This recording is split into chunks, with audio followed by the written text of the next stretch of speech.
Now, from brutal attacks in towns and cities to the spread of zoonotic illnesses, urbanization has made the relationships between people and wild animals increasingly conflictual.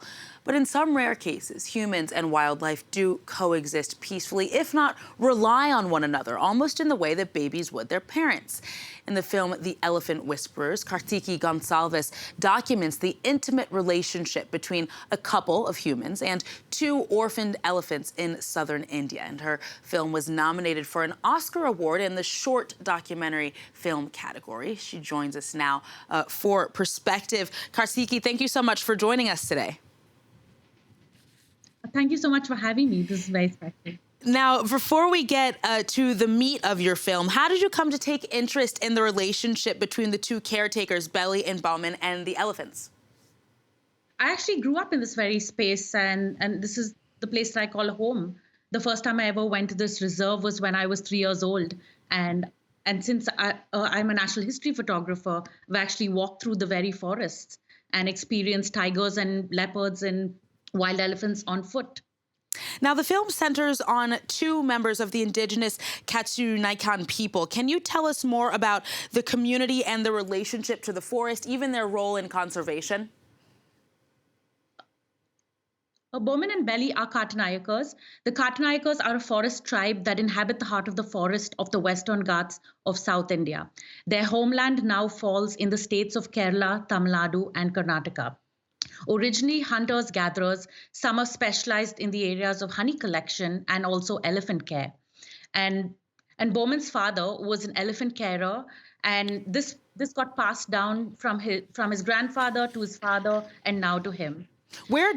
Oh, sorry, go ahead, excuse me. And the Kartanaikan language is actually a mixture of three different languages. It's a mixture of Malayalam, Kannada, and Tamil put together, because this is a very ancient tribe before the Indian states were formed. I was just going to ask you, where does this tradition of taking care of elephants come from? It comes from the ancient parts of India where this has been passed down, because this is a forest tribe which resided in the heart of the forest. So this indigenous community has always lived in the heart of the forest. So they have always interacted very closely with animals in the space. And there's also a religious element to serving the elephants that we see in the film. Yes, it really goes back to the way elephants are. Elephants are sacred symbols of peace, mental strength, and power. And over 80% of Indians are Hindus and members, and they respect the elephant in so many beautiful ways. It's a majestic royal beast and a cultural symbol. And right now, there are roughly about 35,000 to 40,000 Asian elephants left. One of the surprising things that we see in the documentary, I think, is that these elephants are not under the care of the forest department directly, but under the care of individuals. How did this system come to be? How does that work? About 140 years ago, the camp was actually started by the British when they were in India. And it started out as a timber camp, but now it's become an elephant rehabilitation camp, because in this space we have humans actually residing on the periphery of the forest.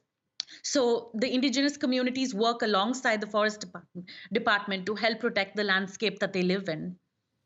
I don't want to spoil the film for our viewers that haven't yet seen it, but there is a peculiar relationship between the rangers and the caretakers. On the one hand, the forest rangers delegate the rescued elephants to the caretakers, but on the other, we also see them taking away one of the elephants from the caretakers. How does that work? How do they balance that kind of conflictual relationship, and why is it that the elephant was taken away from the couple?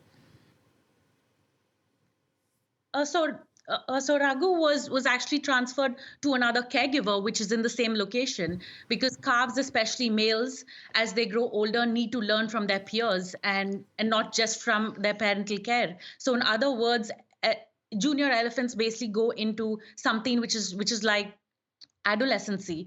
And in the wild, one can notice younger males learn from their older males through close interactions, which include punishments as well. So moving Raghu from Bowman was basically to replicate how this works in the wild. And the forest department intervenes into this process to do the right thing for the elephants.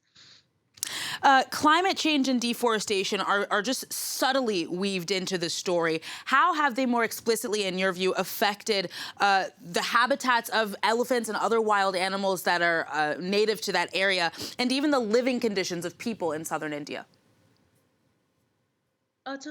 So to begin with, Raghu was orphaned, and this was the bittersweet beginning behind the entire story, because the Asian elephant is losing its habitat at a very rapid pace due to encroachment and climate change in a fast-developing country like India. There are roughly around 35 to 40,000 Asian elephants left, and the situation is very grim. We're just losing elephants at alarming rates due to poaching and human-elephant conflict.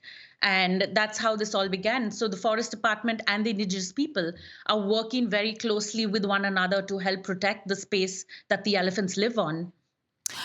The region explored in the film, Tamil Nadu, is home to one of the largest undisturbed spaces for the Asian elephant. Do you think the future of this space is at risk due to urbanization, or is it a space that the Indian government has really prioritized keeping preserved? At this stage, this space is one of the most well-protected spaces.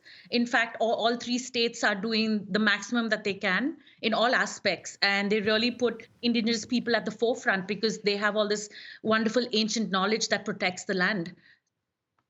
Would you like to, in the future, continue making documentaries about other parts of India where we can see a really close relationship between locals and wild animals? Yes, 100%. India is my home, and it's an extremely diverse country with a lot of coexistence right in the forefront, because here we live in a landscape where we interact with wild animals on a daily basis. In fact, I have leopards and tigers coming home at my very house. Kartiki Gonsalves, thank you so much for coming on the show today, and congratulations for your Oscar nomination. Thank you so much. Thank you for having me.